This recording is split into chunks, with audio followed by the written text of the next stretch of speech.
नमस्कार, यो विश्लेषणमा स्वागत छ। आज हामी एउटा यस्तो रहस्यको कुरा गर्दैछौँ जसले सायद धेरैको ध्यान तानेको छ। एउटा पसिना आउने मूर्ति अनि त्यस लगतै घटेको अत्यन्तै दुःखद राष्ट्रिय विपत्ति। के साँच्चै एउटा निर्जीव ढुङ्गाले भविष्यको सङ्केत दिन सक्छ त? आजको यस प्रस्तुतिमा हामी यही बहुचर्चित विषयलाई विज्ञान, मनोविज्ञान र संयोगको कसीमा राखेर हेर्नेछौँ। एकदमै रोचक हुनेवाला छ, सुरु गरौँ है त। ल सिधै घटनाक्रममै प्रवेश गरौँ। कुरा 2081 साल साउन 5 गतेको हो। दोलखाको प्रसिद्ध भीमेश्वर मन्दिरमा रहेको भीमसेनको मूर्तिमा अचानक पसिना आयो। एउटा कालो चिल्लो ढुङ्गामा त्यसरी ससाना पानीका थोपाहरू देखिनु आफैमा एउटा ठूलो समाचार बनेको थियो नि, होइन र? तर यो घटनाले तब भयानक रूप लियो जब त्यसको ठिक 4 दिनपछि अर्थात् साउन 9 गते काठमाडौँको विमानस्थलमा सौर्य एयरलाइन्सको जहाज दुर्घटनाग्रस्त भयो। 18 जनाले ज्यान गुमाएको त्यो त्रासदीले आम मानिसमा एउटा गम्भीर प्रश्न उब्जाइदियो। के त्यो ढुङ्गामा आएको पसिना कतै यही भयानक दुर्घटनाको पूर्वचेतावनी त थिएन? अब यो रहस्यको जरोसम्म पुग्नलाई हामीले सबैभन्दा पहिले त्यो मूर्तिको घर अर्थात् दोलखालाई बुझ्न जरुरी छ। दोलखा शहर समुद्र सतहबाट करिब 6000 फिटको उचाइमा छ। इतिहास पल्टाएर हेर्ने हो भने मल्लकालमा यो शहर भारत र तिब्बत जोड्ने एउटा एकदमै महत्त्वपूर्ण र व्यस्त व्यापारिक केन्द्र थियो। प्रशस्त धन सम्पत्ति भएकोले यसलाई धनिकहरूको सहर पनि भनिन्थ्यो। हो, यही 6000 फिटको चिसो र विशिष्ट भौगोलिक वातावरणमा यो रहस्यमय मूर्तिको कथा सुरु हुन्छ। यो मूर्ति आखिर कसरी स्थापना भयो त? यसको पछाडि एउटा निकै रोचक किम्वदन्ती जोडिएको छ। भनिन्छ धेरै वर्ष पहिले केही भरियाहरू त्यही बाटो हुँदै जाँदा खाना पकाउन भनेर 3वटा ढुङ्गाको चुलो बनाएछन्। तर अचम्म के भइदियो भने 2वटा ढुङ्गातिरको भात मज्जाले पाके पनि एउटा कुनाको भात भने पाक्दै पाकेन। भोक र थकानले रन्थनिएका एक भरियाले रिसको झोकमा त्यो नपाक्ने कुनाको ढुङ्गामा जोडली हिर्काएछन् अनि किम्वदन्ती अनुसार नि त्यसरी हिर्काउँदा त्यो ढुङ्गाबाट दुधको धारा बग्यो रे। त्यही दिनदेखि त्यो ढुङ्गालाई साधारण ढुङ्गा नमानेर भीमसेनको रूपमा पुज्न थालियो। आजसम्म पनि विशेष गरी व्यापारीहरूले आफ्नो सफलता र रक्षाको लागि यसलाई अगाध श्रद्धाका साथ पुज्दै आएका छन्। तर यो मूर्तिको चर्चा यतिमै सीमित छैन। इतिहास हेर्ने हो भने मानिसहरूको गहिरो विश्वास डरलाग्दा घटनाहरूसँग जोडिएको छ। श्रद्धालुहरू के मान्छन् भने जब देशमा कुनै ठूलो राजनीतिक उथलपुथल वा भयानक दैवी प्रकोप आउन लागेको हुन्छ नि, यो कालो चिल्लो ढुङ्गा अचानक फुस्रो देखिन्छ र पानीका थोपाहरू चुहिन थाल्छन्। मानिसहरूले यसलाई 1990 सालको महाभूकम्प, 2007 र 2017 सालका राजनीतिक परिवर्तनहरू, 2058 सालको त्यो अकल्पनीय दरबार हत्याकाण्ड अनि 2072 सालको भूकम्पसँग सिधै जोडेर हेर्ने गरेका छन्। यत्रा ठूला घटनाहरू अघि मूर्तिमा पसिना आएको थियो भन्ने जनविश्वास हाम्रो समाजमा एकदमै गहिरो गरी गढेको छ। र यो जनविश्वासले हाम्रो समाजमा यति ठूलो सांस्कृतिक महत्त्व राख्छ कि पत्याउनुहुन्छ? राज्यकै तहबाट यसको लागि एउटा कडा र औपचारिक नियम नै बनाइएको छ। जब मूर्तिमा पसिना आउँछ, मन्दिरका पुजारीहरूले सबैभन्दा पहिले स्थानीय जिल्ला प्रशासनलाई खबर गर्छन्। त्यहाँबाट यो सूचना सिधै देशको सर्वोच्च निकाय राष्ट्रपति कार्यालयसम्म पुग्छ अनि सम्भावित विपत्तिलाई टार्न राष्ट्रपतिकै निर्देशनमा क्षमा पूजाको आयोजना गरिन्छ।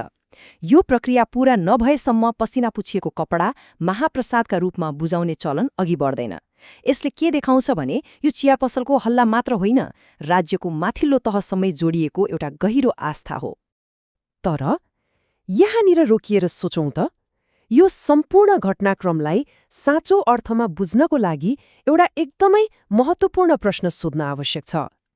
के यो साँच्चै नै कुनै अदृश्य शक्तिले दिन लागेको आसन्न विपत्तिको पूर्व सङ्केत हो त? वा यसको पछाडि कुनै त्यस्तो लुकेको वैज्ञानिक प्रक्रिया छ जसलाई नबुझेर हामीले अन्धविश्वासको जामा पहिर्याइरहेका छौँ? ल अब यसको उत्तर खोज्न अलिकति विज्ञानतर्फ लागौँ। भीमसेनको यो मूर्ति जुन ढुङ्गाबाट कुदिएको छ नि, त्यसलाई कालो स्लेट वा ब्ल्याक स्लेट भनिन्छ। यहाँनिर भूगर्भशास्त्रको एउटा निकै महत्त्वपूर्ण प्राविधिक शब्द आउँछ, हाइग्रोस्कोपिक। अब यो सुन्दा अलि जङ्गी शब्द जस्तो लागे पनि यसको सरल अर्थ के हो भने कालो स्लेट चुनढुङ्गा वा ग्रेनाइट जस्ता केही विशेष ढुङ्गाहरूमा हावामा रहेको ओस वा चिस्यानलाई आफूभित्र स्पन्जले जस्तै सोसेर भण्डारण गर्न सक्ने प्राकृतिक क्षमता हुन्छ।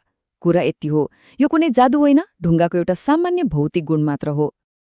त्यसैले यहाँ बुझ्नुपर्ने सबैभन्दा मुख्य कुरा के हो भने जब बाहिरी वातावरणको तापक्रम अचानक घट्छ र त्यो ढुङ्गाको सतहको तापक्रम उषाङ्क अर्थात् ड्यू पोइन्टभन्दा तल पुग्छ तब एउटा रोचक वैज्ञानिक प्रतिक्रिया हुन्छ। ढुङ्गाले अघि सोसेर भित्र जम्मा गरिराखेको पानी नि अब बाहिर निस्कन बाध्य हुन्छ अनि ढुङ्गाको सतहमा ती पानीका ससाना थोपाहरू देखिन थाल्छन् जसलाई हामीले पसिना भनिरहेका छौं। विज्ञानको भाषामा यो प्रक्रियालाई कन्डेन्सेसन वा द्रवीकरण भनिन्छ। यो कुरालाई अझै छर्लङ्ग पार्न एउटा सामान्य उदाहरण हेरौं। मूर्तिमा पसिना आउनु र हाम्रो दैनिक जीवनका गतिविधिहरू बीच खासै कुनै भिन्नता छैन।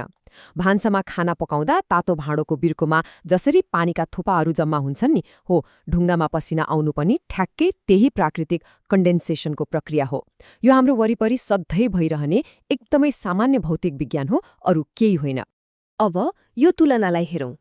एकातिर ढुङ्गा रिसायो र यसले कुनै ठूलो विपत्तिको भविष्यवाणी गरिरहेको छ भन्ने गहिरो डर र अलौकिक विश्वास छ, तर अर्कोतिर वैज्ञानिक यथार्थ पूर्ण रूपमा फरक छ।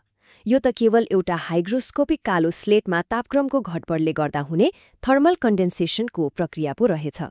अर्थात् जसलाई हामीले डरलाग्दो चेतावनी मानिरहेका छौं त्यो केवल भूगर्भशास्त्र र तापक्रमको विज्ञान मात्र हो। तर यहाँनिर एउटा रमाइलो विरोधाभास छ। यदि विज्ञानले यो पसिना आउने कुरालाई यति स्पष्ट रूपमा व्याख्या गर्न सक्छ भने हाम्रो समाज आज पनि यो ढुङ्गाले विपत्तिको सङ्केत दिन्छ भन्ने डरमा किन यति कसिलो गरी बाँधिएको छ त? किन हामी वैज्ञानिक तथ्यलाई भन्दा पनि त्यो त्रासलाई बढी विश्वास गर्छौं? यसको ठिक उत्तर खोज्न हामीले मानव मनोविज्ञानको अध्ययन गर्नुपर्छ। मनोविज्ञानमा एउटा अवधारणा छ जसलाई कन्फर्मेसन बायस भनिन्छ। यो भनेको नै मानिसको दिमागको त्यस्तो प्रवृत्ति हो जसले केवल ती कुराहरूलाई मात्र महत्त्व दिन्छ वा सम्झिन्छ जसले उसको पहिल्यैदेखिको विश्वासलाई सही साबित गर्छ, अनि आफ्नो विश्वाससँग बाजिने अन्य सबै प्रमाणहरूलाई दिमागले एकदम सजिलै बेवास्ता गरिदिन्छ। वास्तवमा हाम्रो दिमागले हामीसँग एउटा अनौठो खेल खेलिरहेको हुन्छ। यसले हेड्स अर्थात् संयोगले मिलेका घटनाहरू जस्तै मूर्तिमा पसिना आउनु र त्यस लगत्तै जहाज दुर्घटना हुनु यस्ता कुरालाई मात्र एकदमै जोड दिएर हेर्छ। यसले एउटा कृत्रिम ढाँचा वा फल्स प्याटर्न तयार पार्छ। तर ती मिसिङ डट्स नि, अर्थात् पसिना आए पनि कुनै दुर्घटना नभएका वा दुर्घटना हुँदा पसिना नआएका हजारौं घटनाहरू, ती कुरालाई हाम्रो दिमागले पूर्ण रूपमा डिलिट वा बेवास्ता गरिदिन्छ। यो तालिकालाई हेरौं त हाम्रो मनोवैज्ञानिक भ्रम कसरी छर्लङ्ग हुन्छ। सौर्य एयरलाइन्सको दुर्घटना हुँदा मूर्तिमा पसिना आएको थियो, त्यसैले त्यसलाई हामीले सत्य मान्यौं। तर भर्खरै मात्र त्रिशुली नदीमा 2वटा बस खस्दा दर्जनौं मानिस बेपत्ता भए। के त्यति बेला मूर्तिमा पसिना आएको थियो? थिएन नि। त्यस्तै इजरायलमा 10 जना नेपाली युवाहरूले ज्यान गुमाउँदाको महाविपत्तिमा के भीमसेनलाई पसिना आएको थियो? पक्कै थिएन। यस्ता कैयौं ठूला विपत्तिहरू कुनै पूर्व चेतावनी वा पसिना बिना नै घटिरहेका छन्, तर हामी त्यता कहिले ध्यान दिँदैनौं। यसले अब हाम्रो विश्लेषणलाई सबैभन्दा गम्भीर र महत्त्वपूर्ण मोडमा ल्याइपुर्याउँछ। जब राष्ट्रमा हुने यस्ता ठूला जहाज दुर्घटना वा सडक दुर्घटनाहरूको दोष एउटा निर्जीव ढुङ्गालाई दिइन्छ, तब समाजले चुकाउनुपर्ने वास्तविक मूल्य के हो त? यस्तो सोचाइको सबैभन्दा ठूलो खतरा के हुन सक्छ? हामीले सन्दर्भ सामग्रीमा हेर्यौं भने त्यहाँ एउटा निकै शक्तिशाली तर्क प्रस्तुत गरिएको छ। यस्ता अन्धविश्वासको आडमा लुक्नु भनेको नेतृत्व र जिम्मेवार संस्थाहरूका लागि आफ्नो जवाफदेहिताबाट भाग्ने सबैभन्दा सजिलो बाटो हो। दुर्घटनाहरू त कमजोर नीति र प्राविधिक लापरवाहीका कारण हुने हुन्, तर समस्या स्वीकार गरेर सुधारको माग गर्नुको साटो अदृश्य शक्तिलाई दोष दिएपछि त सजिलैसँग आफ्नो उत्तरदायित्वबाट पन्छिन सक्यो नि, होइन र? यो नै अन्धविश्वासको सबैभन्दा डरलाग्दो बाटो हो।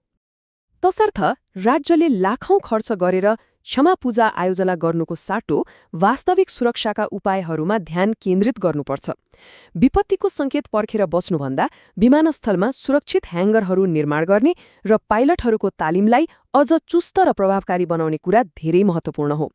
ढुङ्गालाई दोष दिनुभन्दा उड्डयन क्षेत्रमा कडाभन्दा कडा सुरक्षा नीतिहरू लागू गर्नु नै यस्ता दुर्घटनाहरू रोक्ने एकमात्र वैज्ञानिक र प्रभावकारी समाधान हो।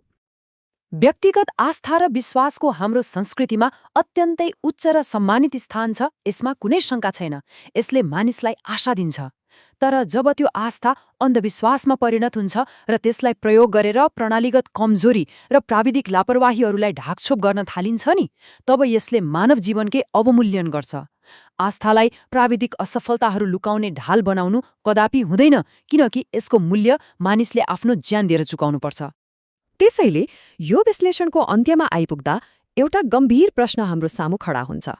के हाम्रो समाज अझै पनि भविष्यका घटनाहरू जान्न एउटा ढुङ्गामा पसिना आउने बाटो हेरेरै बस्नेछ, वा निर्दोष मानिसहरूको ज्यान बचाउनको लागि जिम्मेवार निकायहरूसँग वास्तविक नीतिगत सुधार र जवाबदेहिताको कडा माग गर्नेछ?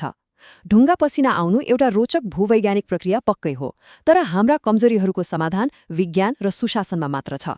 यसबारे गम्भीर भएर सोच्ने बेला आएको छ।